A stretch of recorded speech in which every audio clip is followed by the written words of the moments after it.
Eo amin'ny vaovaon'ny fambolena sy ny fiompiana kosa indray anisan'ny firenena izay manana traikefa eo amin'ny sihatry ny fambolena sy ny fiompiana ary ny jony firenena Turka. Ilaza izy ireo fa vonany fambizara izany traikefa izany amin'ny firenena malagasy. Nisy indrindra ary androany ny fionana teo amin'ny ministra Rivo Rakotovao sy ny Masovo Turka.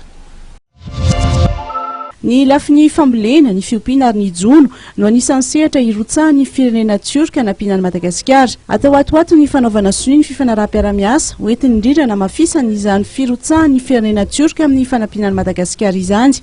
Io maraina io dia noraisin'ny ministra Rivo Rakotovao izay misana ny fambolena sy ny fiompiana tetsy amin'ny trano fiasany tetsy Anosy ny délégationna turque izay notarihany mahazovoan'ity firenena ity miasa sy monina eto amintsika. Reto délégationna vahiny ireto dia nahitana solotena avy amin'ny ministera turque izay misana ny fambolena sy ny sakafo.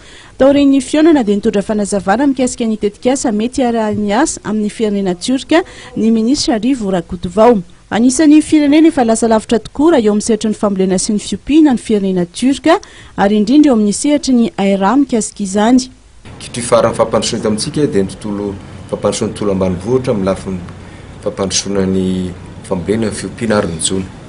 Anisan'ny efa lasa lavitra mihitsy ny Turquie amin'izany ary izany tongavan'ireto avy any ministera sy ny avy any amin'ny sehatra tsy miankina ny ahafahany mijery ary tsika efa vonona moa satria tsika no mitondra ny projet zay eritreretintsika fa metimety koa amintsika dia efa niomana amin'izany tsika ary misy ny sehatra fampiresahana amin'izany ahafahana manoya ary ny tetiandro ngamba dia mba niezahantsika mba volazaiko amin'io hoe amin'ny le foire international agriculture de Madagascar no atao ilay atao hoe memorandum ahafahantsika miroso amin'izay fiarahana ao anatin'ny fampandrosoana ny tontolo ambanivohitra zay.